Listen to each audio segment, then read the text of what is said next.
नमस्कार। नमस्कार। श्रीधर नमस्कार। नमस्कार मैं सर। वर्ल्ड साड़ी फाउंडेशन का फाउंडर विजय वक्ते, अपनी पत्नी निशा विजय वक्ते जो वर्ल्ड साड़ी फाउंडेशन की मैनेजिंग ट्रस्टी है, उनकी तरफ से, वर्ल्ड साड़ी फाउंडेशन के सभी ट्रस्टी उनकी तरफ से, हमारे वर्ल्ड साड़ी फाउंडेशन के पूरे परिवार की तरफ से, श्रीधर, आज की इस फेसबुक लाइव मालिका में तीसरी मुलाकात में मैं आपका हार्दिक हार्दिक हार्दिक स्वागत करता हूं। Thank you sir, thank you. नमस्कार, मैं वर्षा प्रगट वर्ल्ड साड़ी फाउंडेशन की ओर से आप सभी का तहे दिल से स्वागत करती हूँ और आपका श्रीधर जी स्पेशली स्वागत करती हूँ।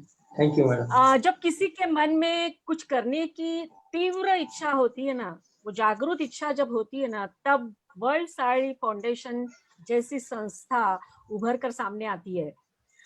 वर्ल्ड साड़ी फाउंडेशन की शुरुआत करने वाले श्री विजय वक्ते जी शायद मन में ये सोचकर ही आगे निकले थे, क्योंकि उनके मन में शायद ये विचार जरूर होगा, हार नहीं मानूंगा, रार नहीं ठानूंगा, काल के कपाल पे लिखता मिटाता हूँ, गीत नया गाता हूँ। और ये जो है नई संकल्पना जो है लेके वो विजय वक्ते जी आए और उनको साथ देने वाली उनकी अर्धांगिनी निशा वक्ते जी भी है।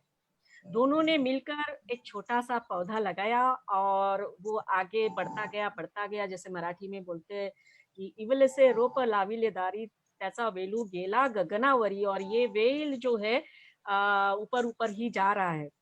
WSF संस्था स्थापित हुई एक बड़ा ही उद्देश्य लेकर, जिसको आज के लैंग्वेज में या आज की भाषा में हम जैसा बोल सकते हैं कि हर बार सुनते हैं, सबका साथ, सबका विकास, सबका विश्वास।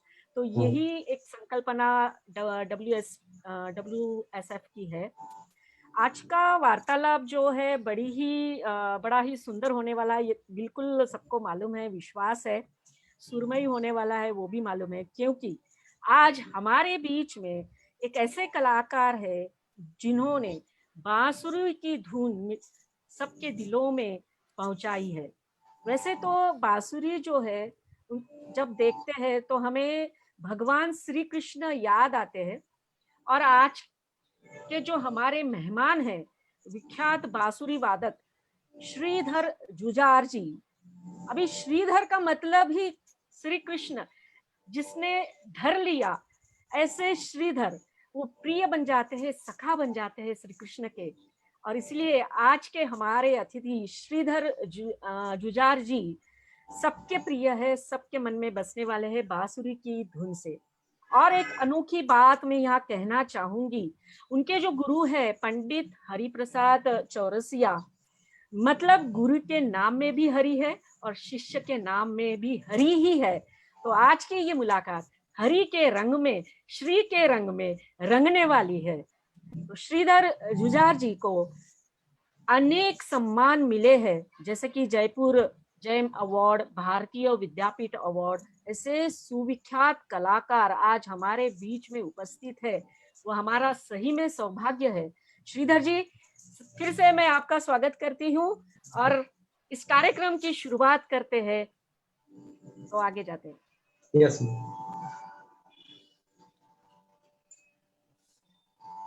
पहले तो मैं आपको परिचय करवा देना चाहूंगा, और हम जो प्रेक्षक फेसबुक लाइव पे हमको लाइव देख रहे हैं उनको भी परिचय करवा देना चाहता हूं।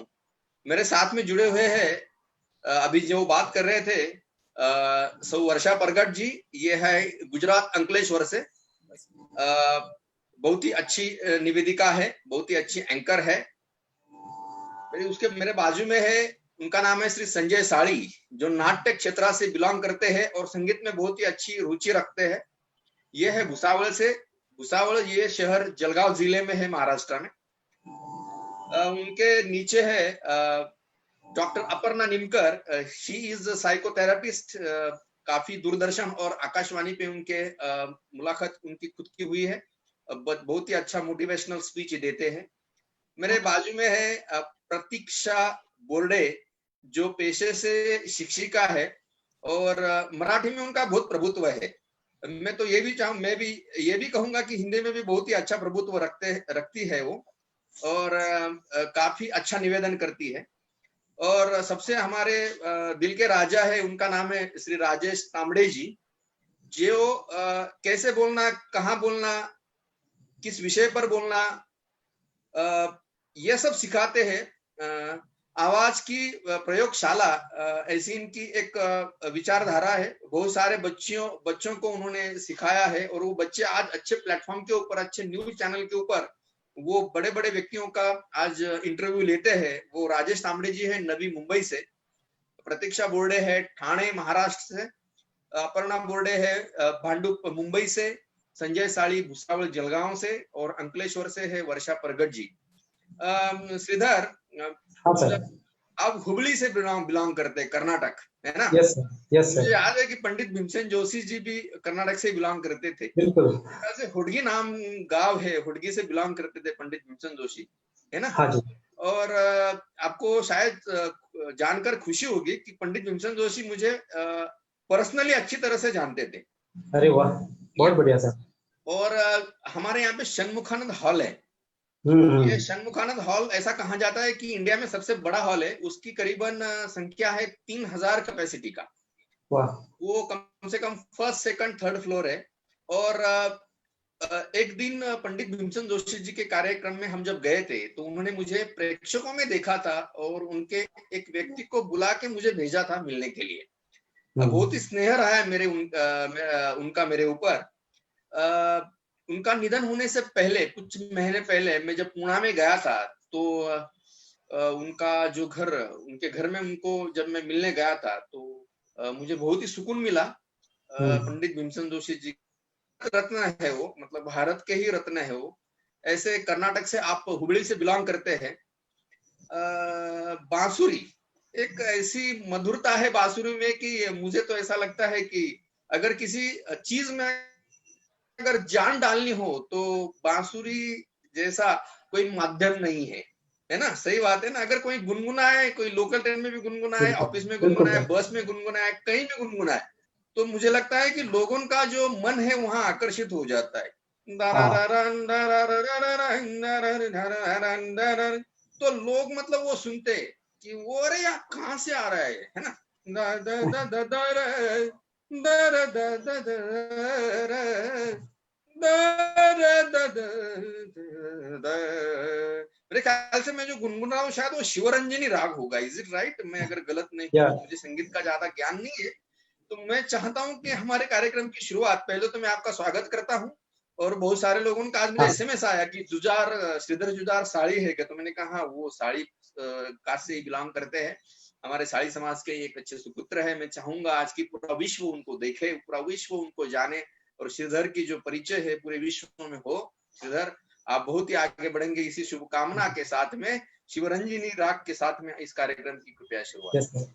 फर्स्ट ऑफ ऑल मैं विजय सर आपको धन्यवाद बोलता हूँ, ताकि ये मुझे प्लेटफॉर्म आपने दिया है, और इसी प्लेटफॉर्म से काफ़ी लोग मुझे देखेंगे आज, तो ये बहुत खुशी की बात है। और जितने भी मेंबर्स हैं इसमें, सबको मैं धन्यवाद और प्रणाम करता हूँ। और मैं अभी शुरुआत शिवरंजनी राग से करता हूँ। थोड़ा सा आलाप करता हूँ मैं। अभी तो तबला नहीं है, लेकिन आलाप ही करना पड़ेगा।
सर आपकी आवाज कट हो गई।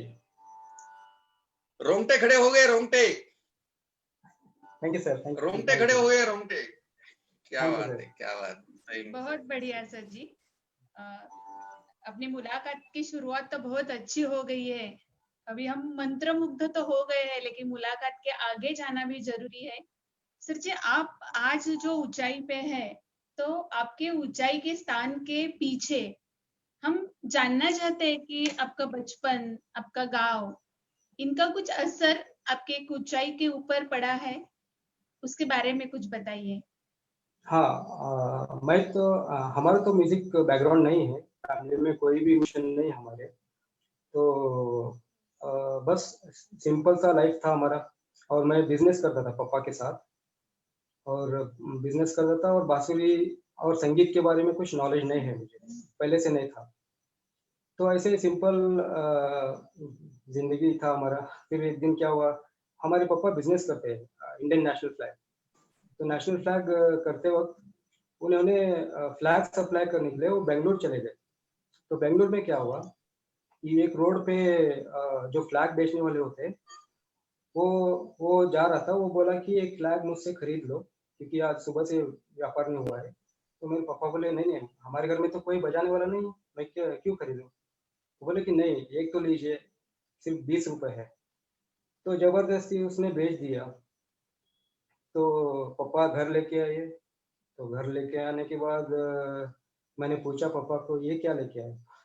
ये बोला बच्चों जैसा है, मैं तो नहीं बजाऊंगा, किस लिए लेके आए। बोले नहीं नहीं, वो जबरदस्ती कर रहा था इसलिए मैं लेके आया। तो ऐसे करके मैं देखा बांसुरी, तो मुझे बजाना कुछ मालूम नहीं, मैंने साइड पे रख दिया। तो मैं हर शाम को रामकृष्ण आश्रम जाता था साइकिल लेके। अचानक एक दिन क्या हुआ, मेरा साइकिल चोरी हो गया। तो चोरी होते मेरा रामकृष्ण आश्रम जाना बंद हो गया। तो बंद होते मैं शाम को क्या करूँगी। तो मैं वही बांसुरी जो रखा था उसी को उठाया, तो शाम को थोड़ा बहुत प्ले करने लगा। कुछ मालूम नहीं शुरू से। तो बजाते बजाते क्या हुआ, तो मुझे लगा कि ये कुछ ऐसा इंस्ट्रूमेंट है, मुझे इसको सीखना चाहिए सीरियसली। तो मैं तुरंत ढूंढने लगा कि कहाँ पे सिखाते हैं, क्या करते हैं। तो मैंने गंगूबाई हानगल जी के घर गया मैं। तो उनसे पूछा कि मुझे सीखना है, वो तब थे उस टाइम पे 2007 की बात है। तो उन्होंने बोला कि ठीक है, मैं एक नंबर देती हूँ, तुम वहाँ पे जाना। तो मैं वहाँ पे गया। मैं जब सर के पास गया, मेरा उनका नाम पंडित हरीश कुलकर्णी जी है। जब उनके पास गया मैं, तो सर मारवाड़ राग बजा रहे थे अंदर, तो रूम के अंदर। मैं अंदर जैसे एंट्री कर रहा था, उनका मारवा सुना मैं। तो मुझे लगा कि कुछ इसी में करना है लाइफ, बाकी कुछ नहीं चाहिए, ना बिजनेस ना ये। तो इसके बाद मैंने डिसाइड किया कि मैं बांसुरी करूंगा। यानी हमारे मराठी में ऐसा बोलते हैं कि बाळाचे पाय पाळण्यात दिसतात। अ, ऐसा कुछ नहीं हुआ है शायद। यानी ये उम्र कितनी होगी आपकी जब आपको पहली बार बांसुरी बजाने को मिली? हाँ, मेरा उम्र था 20 साल था मैं। तो आपका कॉलेज का और इसका रिलेशन कुछ भी नहीं है बांसुरी का? नहीं नहीं, कुछ भी कॉलेज नहीं, लाइफ? मैं जानता ही नहीं। 2007 तक मैं संगीत के बारे में कुछ मालूम ही नहीं था। 2007 मार्च में शुरू किया मैंने संगीत। तो इतने कम उम्र में, इतने कम इसमें ही आपने इतना बड़ा यश संपादन किया है। Such a proud of you sir. Thank you, Rajesh. Thank you.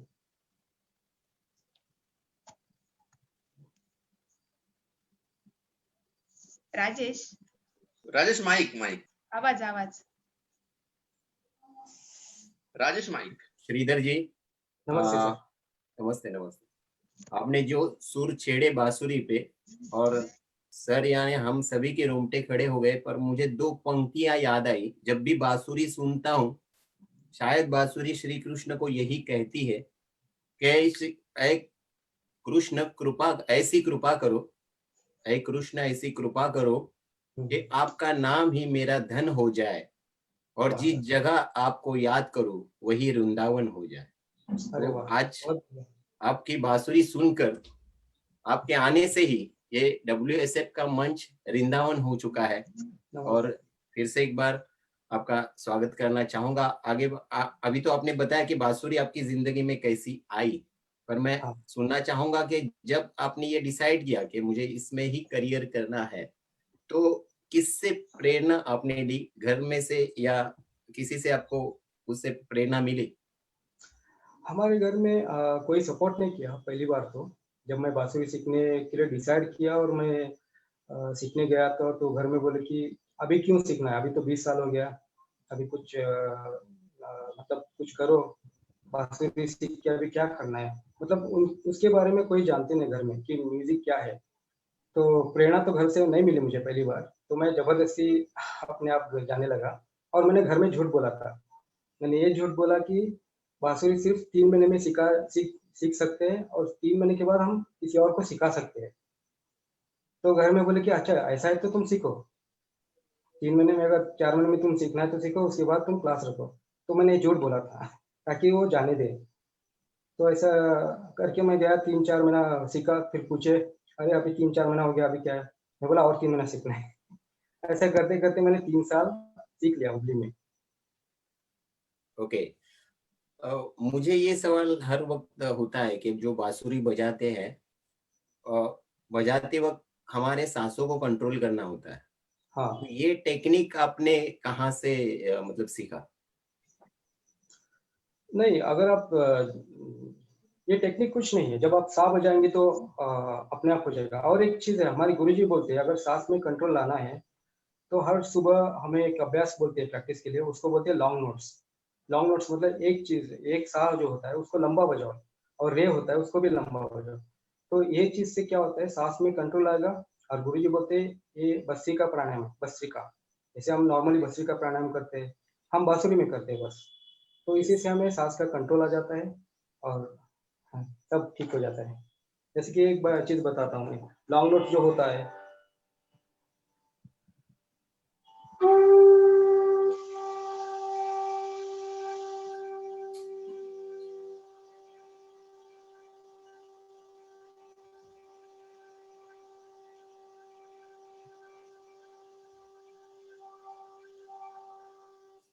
ऐसा। तो इस तरीके से लॉन्ग नोट्स करते करते सांस का ओके। कंट्रोल भी आ जाएगा और ऊपर से प्राणायाम भी हो जाएगा और प्राणायाम से ध्यान भी हो जाएगा। इसमें मुझे अभी विजय सर ने पहले ही पूछा है, मतलब बताया है कि मैं वॉइस कल्चर ये का कुछ ज्ञान मुझे है। तो वॉइस कल्चर ऐसे बोलता है कि 2 तरह से सांस ली जाती है, एक हाँ, चेस्ट में और एक स्टमक में यानी पेट में। तो हाँ जी, बांसुरी में ऐसे कुछ पेट में सांस लेना जरूरी है, ऐसे कुछ बोला है आपको या ऐसे कुछ एग्जैक्टली है या? एग्जैक्टली। हम जो भी बांसुरी में हम ब्लो करते हैं वो एकदम पेट से आना चाहिए, चेस्ट से नहीं आना चाहिए। Yes yes. तो डीप ब्रीथिंग। अगर अगर चेस्ट में सांस लेते हैं तो रिजल्ट कुछ अलग मिलता है, और पेट में सांस ऐसा कुछ है? हाँ यस यस। बिल्कुल, क्योंकि चेस्ट में लेने से वो उसका जो लंबाई है ना, जो लॉन्ग नोट्स है वो कम हो जाएगा। और पेट ओके। से लेने से वो लंबा भी हो जाएगा और एक जीर आएगा, एक क्या मैच्योरिटी आएगा उसमें, सांस में जो ब्लो करते हैं। और चेस्ट में करते तो ऊपर ऊपर ही हो जाएगा। यस। ओके सर, फिर से एक बार आऊंगा। हाँ, मेरे कलीग संजय जी।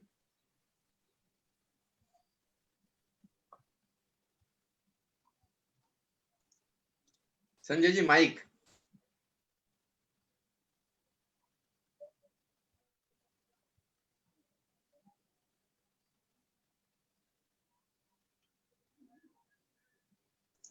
संजय जी माइक।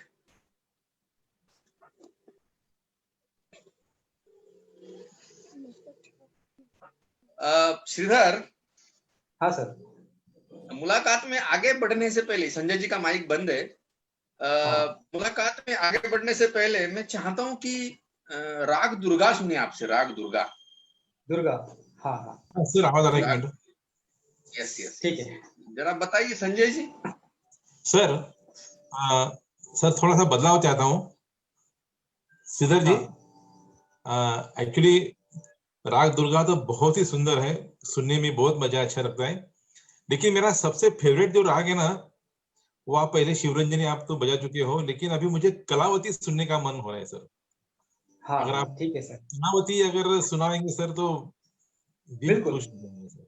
बिल्कुल, कलावती बजाऊंगा मैं। और बजाने से पहले मैं कलावती के बारे में कुछ बोलूंगा। कलावती जो है राग है वो कर्नाटकी राग है, वो हिंदुस्तानी नहीं है। तो हिंदुस्तानी वाले कलावती को अडॉप्ट किया है कर्नाटक से, तो कर्नाटक से अडॉप्ट करके उसको हिंदुस्तानी स्टाइल में बजाते हैं। और इस राग में कोई मतलब ऐसा वादी संवादी ये ज्यादा रूल्स नहीं जैसे हिंदुस्तान में रूल्स है। तो इस राग को हमने मतलब कभी सीखा नहीं, लेकिन सुन सुन के थोड़ा बहुत प्रयास करता हूँ बजाने का।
सर सर बहुत अच्छे सर, वेरी नाइस सर।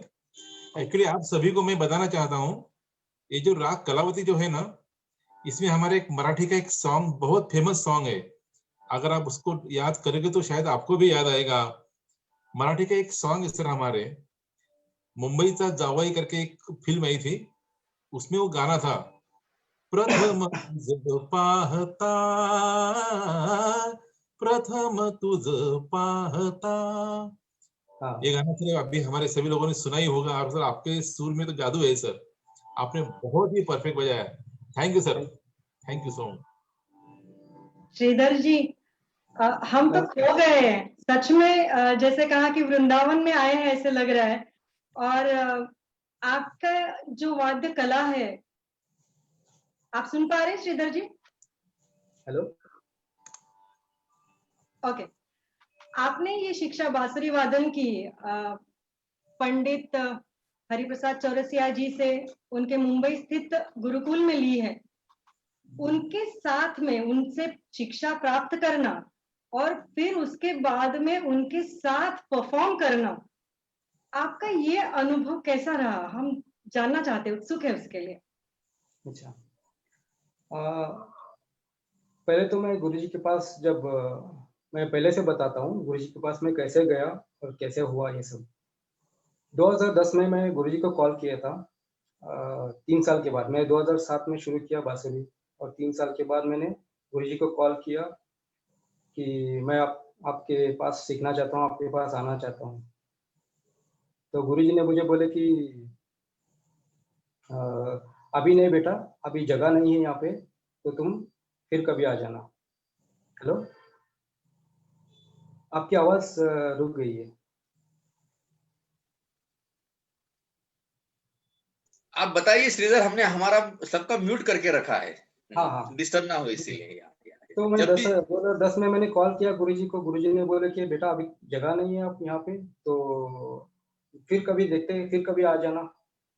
तो मैंने 2-3 महीना छोड़ के फिर से कॉल किया गुरुजी को। तो गुरुजी ने बोले कि ठीक है तुम आ जाओ, लेकिन यहाँ पे मेरे जो स्टूडेंट है वो तुम्हें सिखाएंगे, मैं नहीं सिखाऊंगा, और तुम आके 1 घंटा बैठ के सीख के जाओ, और उसका 50 रुपीज चार्ज है 1 आवर का। तो ऐसे बोले गुरुजी।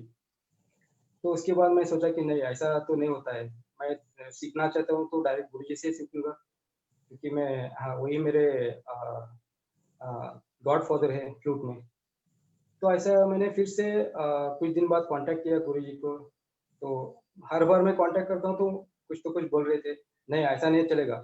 मैं क्या किया, मैं डायरेक्ट चला गया बॉम्बे बिना पूछे गुरुजी को। तो चला गया और गुरुकुल में चला गया मैं। तो गुरुजी क्लास ले रहे थे उस दिन। तो मैं दूर से देखा कि जब गुरुजी को मैंने लाइव देखा क्लास ले रहे, मुझे लगा कि एक भगवान हिल रहा है, कृष्णा हिल रहा है, ऐसा मुझे फील हुआ उस टाइम पे। वो फील अब मैं अभी भी करता हूँ। तो क्लास होने के बाद मैं गुरुजी से बात किया कि गुरुजी मैं आ गया हूँ, तो मैं आपसे सीखना चाहता हूँ, रहना चाहता हूँ। तो गुरुजी ने एक बात बोले मुझे कि ठीक है, मुझसे सीखो, लेकिन गुरुकुल में जगह नहीं है, अभी फिलहाल जगह नहीं है, बाद में देखते हैं, तुम बाहर रह के सीखना। तो इतना बोले, मैं अभी गुरुजी को कुछ नहीं बोल सकता हूँ कि अभी ऐसे बोले। तो मैं घर जाके सोचा कि बॉम्बे में रहना मतलब बहुत मुश्किल है। तो मैंने क्या किया, गुरुजी के और एक शिष्य है, वो कर्नाटक से, समीर राव। मैंने समीर राव जी से कांटेक्ट किया। तो समीर राव बोले कि गुरुजी का और एक गुरुकुल है भुवनेश्वर में, आप वहाँ पे आ जाओ, मैं बात करता हूँ गुरुजी को। तो वो बात किया और भुवनेश्वर में मैं चला गया। जाने के बाद भुवनेश्वर में मैं 3-4 महीने था। तो हर महीने गुरुजी वहाँ पे आते थे विजिटिंग के लिए और क्लास लेते थे 10 दिन। तो जब भी गुरुजी आते थे मैं बोलता था, गुरुजी भुवनेश्वर दूर रहता है काफ़ी, तो मैं बम्बई आना चाहता हूँ और मैं आपके पास ही रहना चाहता हूँ। तो गुरुजी बोले ठीक है, मैं 2-3 महीने के बाद बताऊँगा। 2-3 महीने के बाद गुरुजी बोले ठीक है, तुम बम्बई आ जाओ। तो बम्बई आने के बाद वो जो अनुभव है, उनके पास रहना, उनके पास सीखना, उनके साथ खाना खाना, गुरुकुल में हम लोग पकाते थे खाना, हम लोग सब्जी लाते थे, पकाते थे, गुरुजी उसके लिए सब अरेंज करते हैं। लेकिन उनके साथ रह के सीखना मतलब वो कुछ अलग ही है, कुछ अलग ही है, वो बता नहीं सकते। और गुरुजी के साथ परफॉर्म मैंने किया है भुवनेश्वर में। भुवनेश्वर में मैंने 2 कॉन्सर्ट के साथ उनके संगत किया है पीछे बैठ के, और बॉम्बे में भी 2 कॉन्सर्ट हुआ है। तो क्या बताऊँ भई, भगवान के साथ बैठ के बजाना मतलब कुछ बोल नहीं सकते इसके बारे में। आपने मेरे मुंह के क्योंकि शब्द छीन लिए। अभी मैं यही कहने मैंने वाली थी कि साक्षात भगवान के साथ में आपने सीखा भी और काम भी किया, तो बिल्कुल, पूरा मतलब मैं भी बिल्कुल, फील कर सकती हूँ कि कितना आप इन्वॉल्व हो गए होंगे उस माहौल में। और बिल्कुल, जब उन्होंने बुलाया होगा तो आपको सच में ऐसा लगा होगा कि मुझे अभी स्वर्ग मेरे पैरों नीचे है, राइट? पूरा मेरा लाइफ ही चेंज हो गया। मेरा नज़र चेंज हो गया, मेरा लाइफ चेंज हो गया। मुझे मुझे तो क्या हुआ, एक बड़ा लॉटरी मिल गया कि हाँ, उनके हाँ। साथ रहना। कितने साल लगे उनके साथ में सीखने में? मैं 6 साल था गुरुकुल में। बाप रे! 6 साल उनके पास रह के मैं सीखा हूँ। और बस फुल टाइम बस म्यूजिक ही करना है। और गुरुजी बहुत बिजी रहते हैं, मतलब कॉन्सर्ट वगैरह करते हैं तो बहुत बिजी रहते हैं। लेकिन उस बिजी स्केड्यूल में भी गुरुजी आके क्लास लेते हैं। जैसे तुरंत आए कॉन्सर्ट से, 10 बजे आए सुबह, कहीं जाके आए, मतलब दूसरा देश भी जाते आए, आते 11 बजे क्लास लेते हैं। अरे मतलब रेस्ट नहीं करते गुरुजी। वाह! इतना स्टूडेंट के ऊपर इतना प्यार, और स्टूडेंट के ऊपर इतना उनके बच्चे जैसे देखते हो। उनकी झलकियाँ आपके बांसुरी वादन से भी हमें महसूस हो रही है। पंडित जी तो ग्रेट ही है, लेकिन आपसे भी वो महसूस हो रहा है। अगर आपसे हमें इतना मधुर वातावरण महसूस कर रहे हैं यहाँ पर बैठकर, तो आपको उनके साथ में अगर हम देखें और सुने, तो न जाने क्या होगा। ये यस तो सौभाग्य की बात है। भक्ते सर। श्रीधर, हाँ सर। गुरुजी से मेरी मुलाकात हुई थी एक बार। मैं हाँ, इंदौर जा रहा था। मेरी सुबह की फ्लाइट थी, और मैं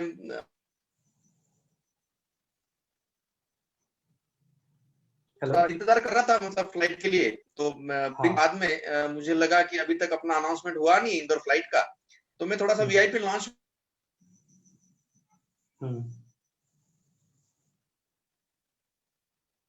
श्रीधर जी, हेलो। नेटवर्क का प्रॉब्लम है तो थोड़ा वॉइस अटक रहा है, हाँ, लेकिन हाँ। रिपीट करेंगे क्वेश्चन आपके लिए। Yes, yes.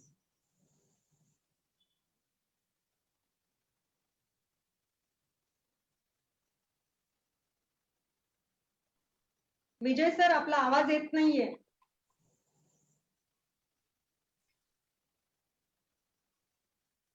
श्रीधर जी, हाँ सर. विजय सर कुछ अपनी एक अच्छी यादें बता रहे थे और उनकी यादें हम सुनेंगे.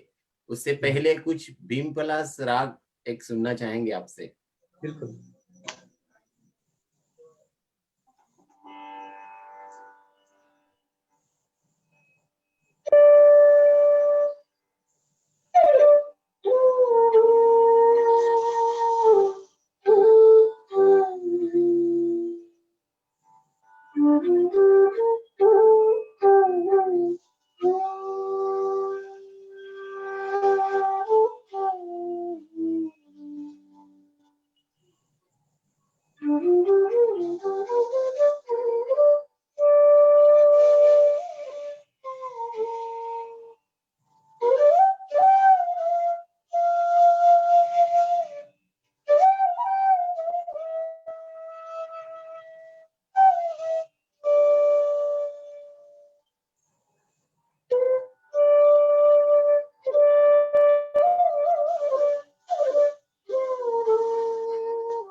बहुत ही बढ़िया सर, बहुत ही बढ़िया. बहुत बढ़िया. आपके बजाने से मुझे अभी ऐसा फील हुआ कि पंडित जी से आपने जो सीखा है उनका नाम ही हरि प्रसाद है.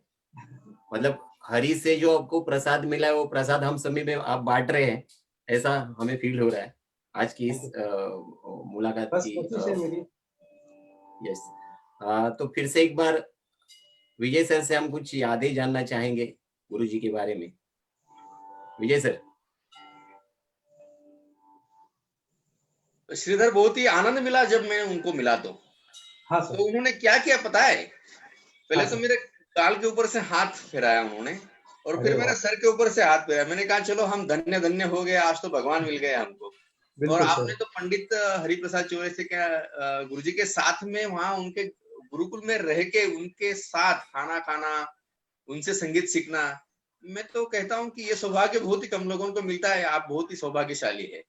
जी सर. जी सर. बहुत बढ़िया.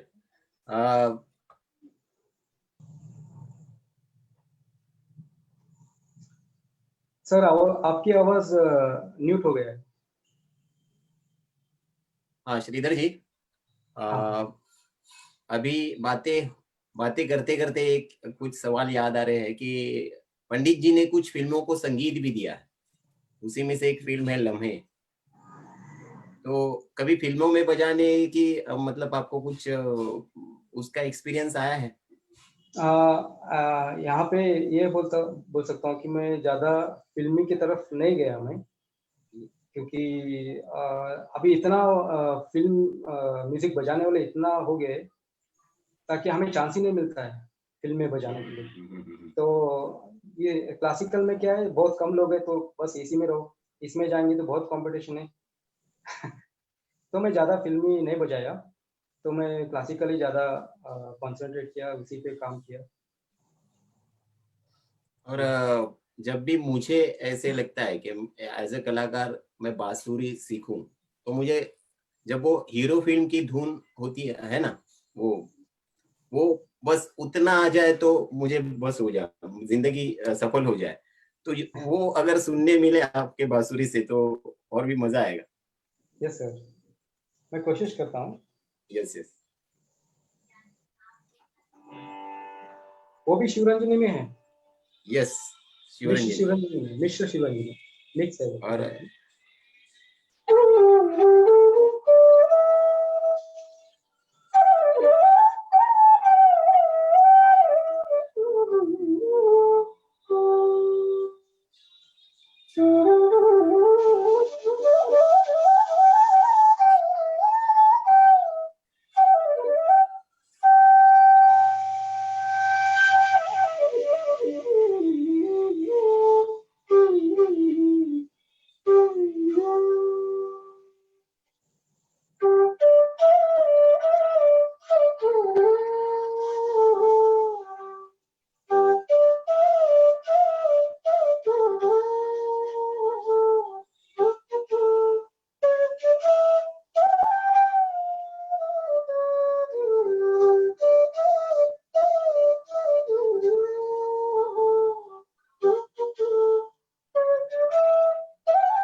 बहुत बढ़िया सर जी, बहुत बढ़िया, बहुत बहुत ही बढ़िया। और बस इस बांसुरी के लिए इतना ही कहना चाहूंगा कि जो इंसान होता है उसे सम्मानित करने के लिए हम उसके नाम के पहले श्री लगाते हैं। आपके नाम में ऑलरेडी ही श्री है, तो आप जब भी बांसुरी बजाने की शुरुआत करते तो श्री का आशीर्वाद ही उसके तो पीछे है, रहता है। लेकिन लोग श्री श्री लगा देंगे बाद में। यस। श्रीधर, ये तार सप्तक में सुनने को मिलेगा हमें यही? तार सप्तक ट्राई करता हूँ।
बहुत ही बढ़िया, बहुत ही बढ़िया सर जी।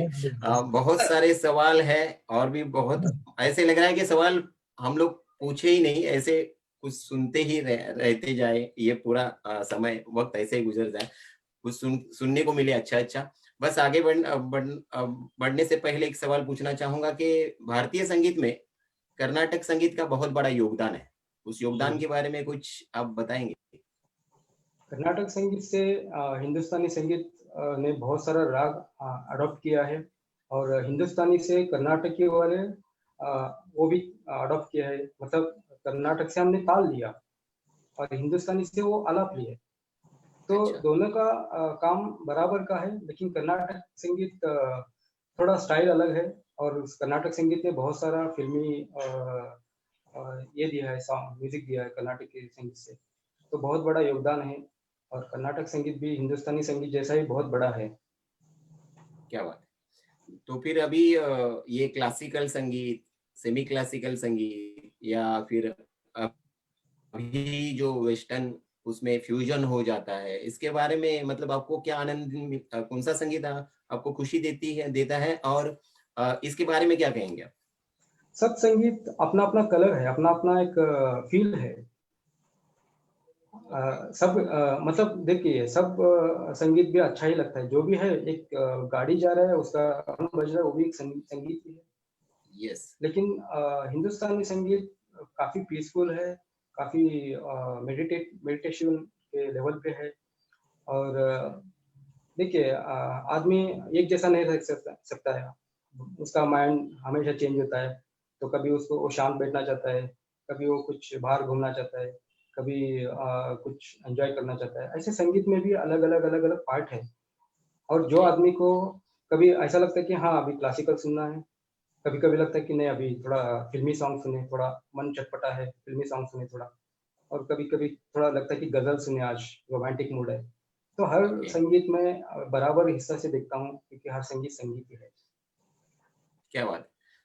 और अभी आपने जैसे बोला कि कभी शांत संगीत सुनना चाहता है, तो मुझे लगता है बांसुरी जो बजाते हैं उनका कभी झगड़ा नहीं होता होगा किसी इंसान के साथ, ऐसा?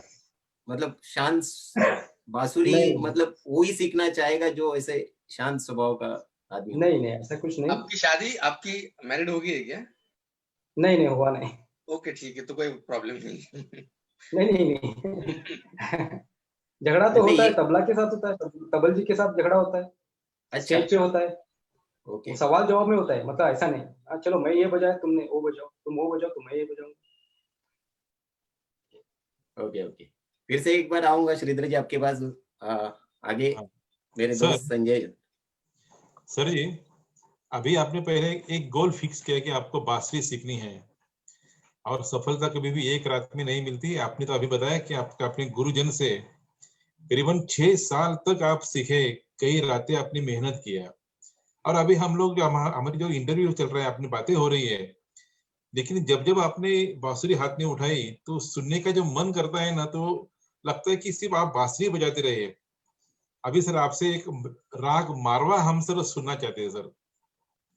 मारवा मेरा बहुत फेवरेट राग है, वैसे बहुत है कि मारवा उसमें बहुत ज्यादा फेवरेट है सर, प्लीज। Ji sir.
बहुत सही सर, बहुत सही।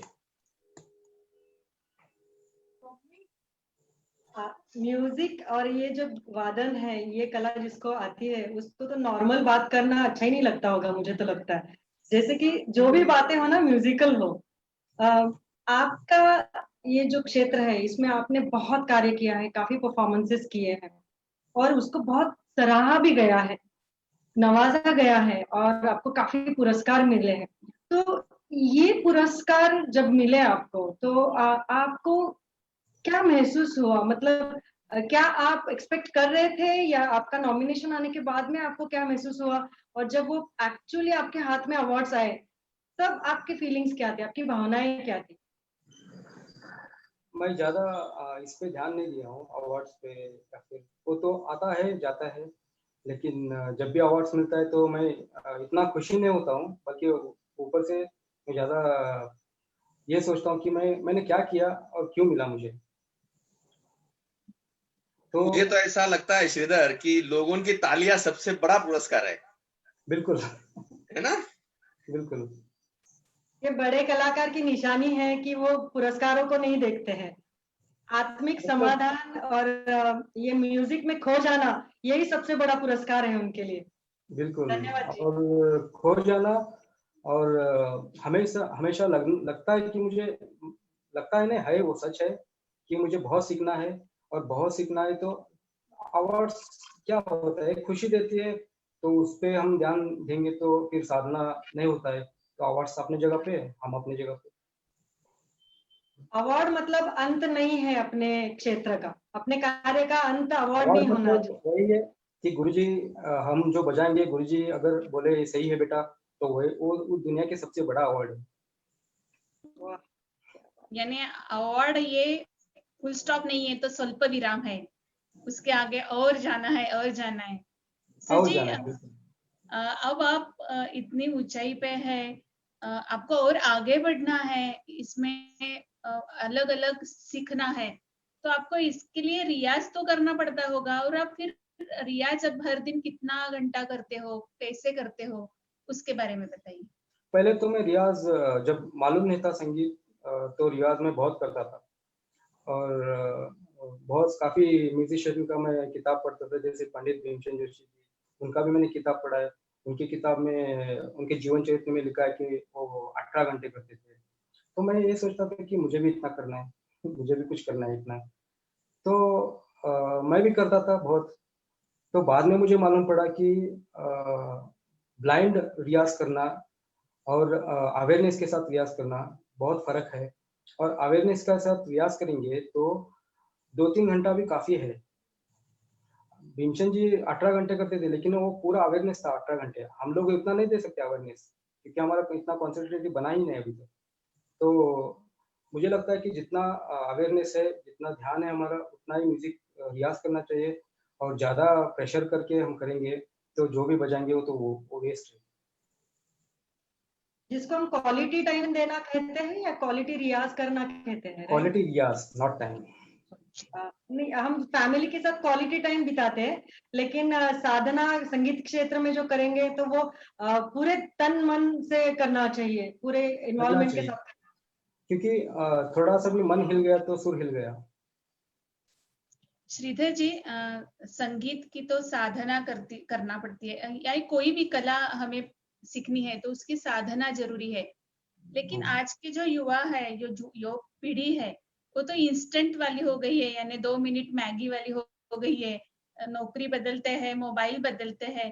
लेकिन अभी जो युवा पीढ़ी है कि इनको यदि कला की साधना करना है, तो उनके लिए आप क्या सलाह देंगे, क्या बताएंगे, उनके मार्गदर्शन करेंगे?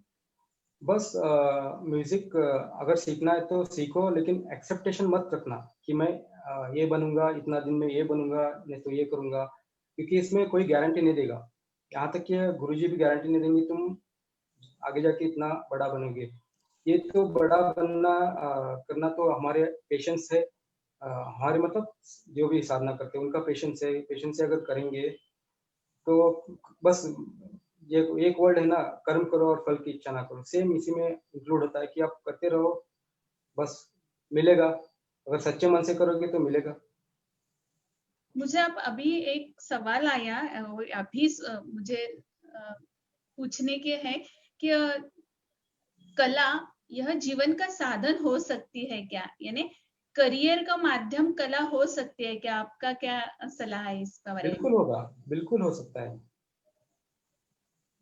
तो बिल्कुल हो आज सकता युवा है, पीढ़ी कला में अपना करियर कर सकती है, बहुत अच्छे से कर सकते हैं, लेकिन उसका बहुत अच्छे साधना से। करना जरूरी है। साधना करना बहुत जरूरी है, अच्छा गुरु मिलना जरूरी है, और गुरु मिलने के बाद शिष्य को अच्छे से गुरु के पास सीखना जरूरी है।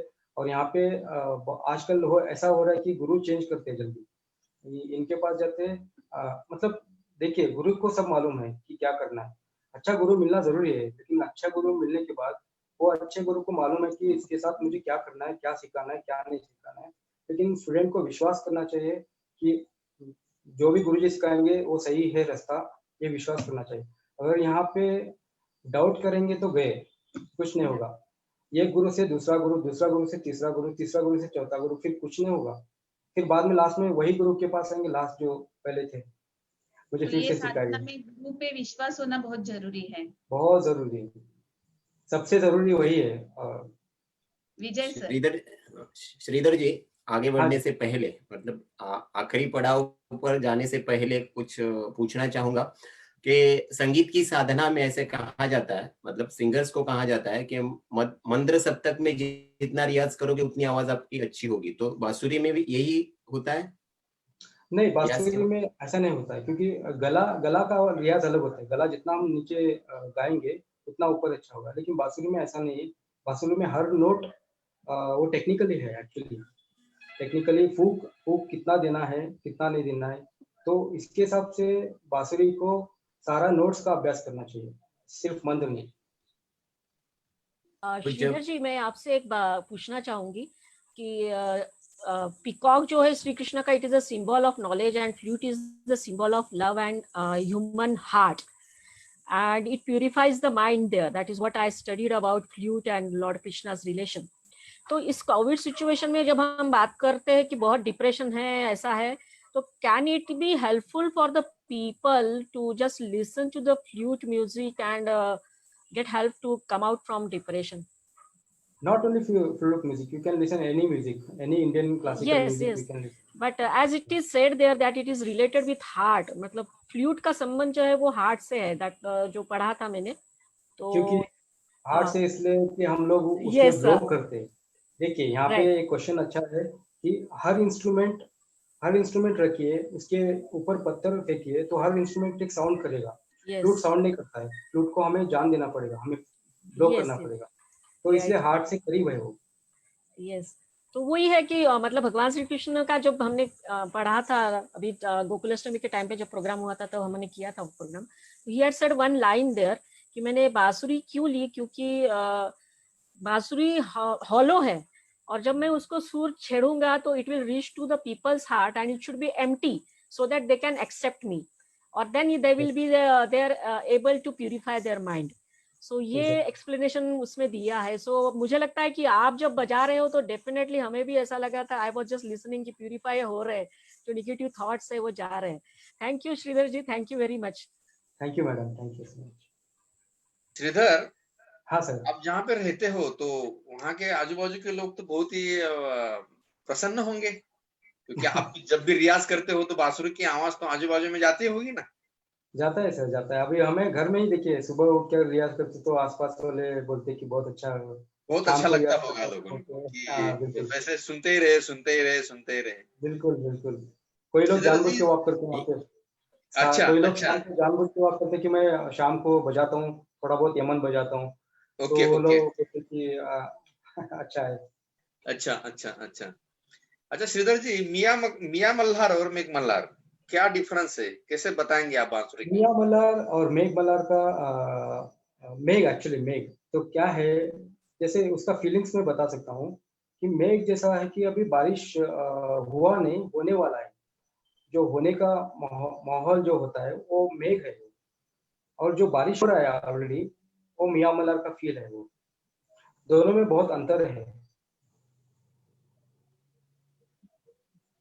नहीं, जरा बांसुरी के ऊपर बताएंगे थोड़ा सा दोनों भी। मैं थोड़ा बजा सकता हूँ, लेकिन मैं ज्यादा अभ्यास नहीं किया है इसका। ओके, ठीक मैं है, कोई बात नहीं। थोड़ा कुछ बजाऊंगा।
वाह श्रीधर, बहुत बढ़िया।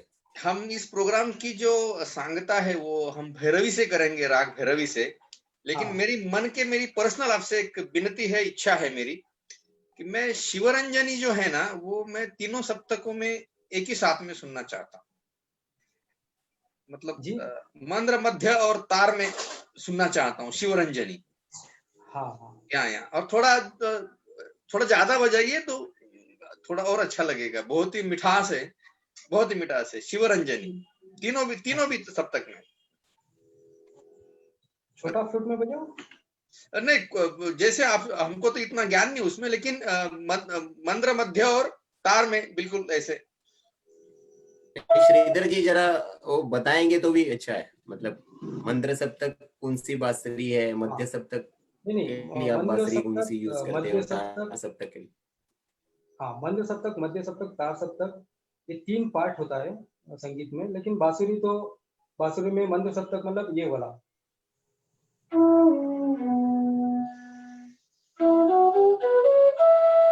ये मध्य सप्तक है। ओके। ये तार सप्तक है।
वाह वाह श्रीधर जी वाह। बहुत सुंदर।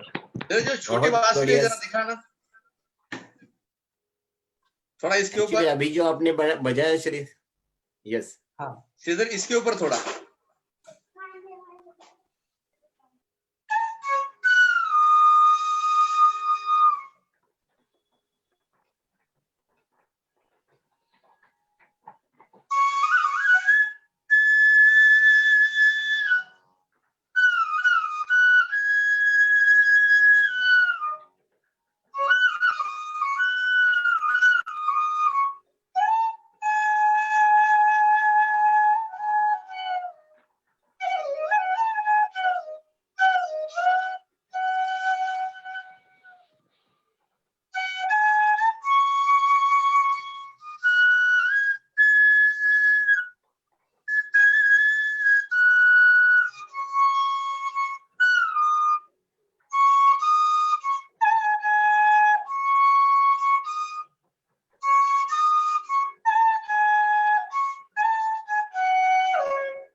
वाह वाह वाह वाह, वाह वाह वाह।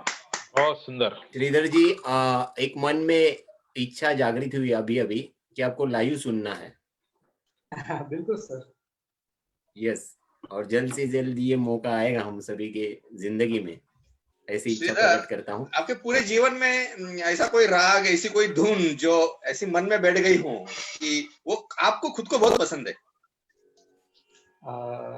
आपको खुद को, हाँ आपको खुद को बहुत, जैसे आज तो हम आपको बोल रहे हैं कि भीमपलास या फिर दुर्गा फिर मारवा फिर जैसे भैरवी या मैं तो काफी आपको खुद को ऐसे कि जैसे आपको संगीत का ज्ञान प्राप्त हुआ तब से आपको दिल में ऐसे कोई धुन बैठी है क्या कि जो हमेशा आप गुनगुनाते हैं बजाते हैं बांसुरी के ऊपर? जरा सुनाइए ना हमको। जब मैं गुरुकुल में था तो ज्यादातर मैं यमन प्रैक्टिस किया, क्योंकि गुरुजी बोलते हैं कि यमन करो, ज्यादा यमन और भैरवी करो तो सब कुछ आ जाएगा। तो ज्यादा यमन करता हूँ, यमन किया था मैंने, तो कुछ आए तो थोड़ा प्ले कर सकता हूँ।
वाह वाह। श्रीधर आज सर बहुत जी, हमको आपका अच्छा लगा। पसंदीदा गाना कौन सा है?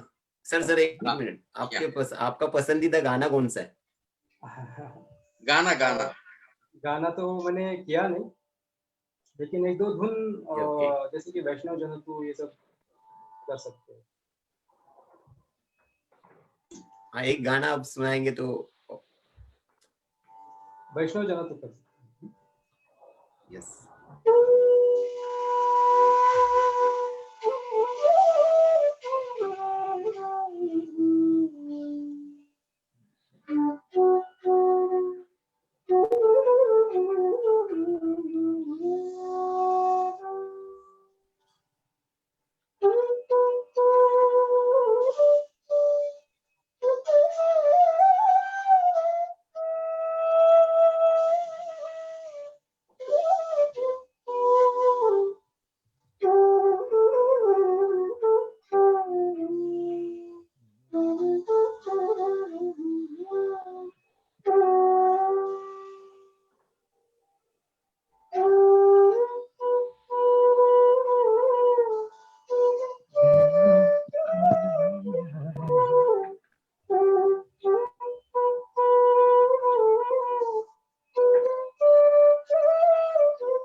वाह वाह वाह वाह, इधर बहुत अच्छा लगा बहुत आज। अच्छा। आज इस मैं इसको महफिल कह सकता हूँ शायद लेकिन इस महफिल में आए आप, चार चांद लगाए, वर्ल्ड साड़ी फाउंडेशन के इस प्लेटफॉर्म के ऊपर आके आपने आज जो कला दिखाई, जितने भी लोग आपको आज लाइव देख रहे हैं, कल आपको यूट्यूब पे, फेसबुक जब सब लोग आपको देखेंगे तो बहुत ही हमको अच्छा लगेगा। और हमने भी एक अच्छा हीरा ढूंढ के निकाला कि हमारे परिवार का एक सदस्य है जो इतना अच्छा पंडित हरि प्रसाद चौरसिया जी इनका शिष्य है, तो हमको बहुत ही अभिमान हम महसूस करते हैं हमारे खुद के अंदर। आप इस कार्यक्रम में आए, हमें बहुत सारा ज्ञान दिया, आपका परिचय दिया, मैं आपका तहे दिल से शुक्रिया अदा करना चाहूंगा। घबराइए मत, अभी एंड नहीं करूंगा आपको, जब मैं भैरवी सुनने के बाद में एंड करूंगा, लेकिन पहले तो मैं आपका शुक्रिया अदा करना चाहूंगा और आपसे विनती करूंगा कि आप आखिरी भैरवी सुनकर इस कार्यक्रम के हम एंड करेंगे। ठीक है सर।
धन्यवाद।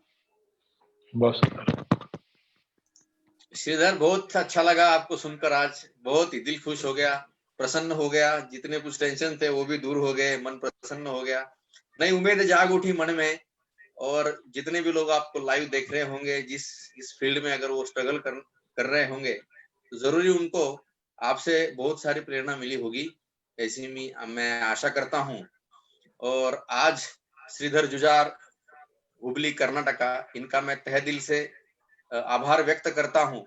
साथ ही में आपका जो इंटरव्यू आज जिन्होंने लिया, वो श्री संजय साड़ी सर भुसावल से, राजेश तांबड़े जी नवी मुंबई से, वर्षा परगट जी गुजरात अंकलेश्वर से, डॉक्टर अपर्णा निमकर फ्रॉम भांडुप मुंबई से, और प्रतीक्षा बोर्डे फ्रॉम ठाणे महाराष्ट्र से, मैं इन सभी का हार्दिक हार्दिक आभार व्यक्त करता हूँ। और आशा करता हूँ कि श्रीधर, आप इतनी ऊंचाई पे जाए, इतनी ऊंचाई पे जाए कि हम जब भी आपको देखें तो हमारा सर अभिमान से खड़ा हो जाए। आपको बड़ा बड़ा धन्यवाद। जय हिंद, जय महाराष्ट्र, जय जीवेश्वर। धन्यवाद। Thank you sir, thank you so much, thank you for everyone, thank you for everyone, thank you. Thank you.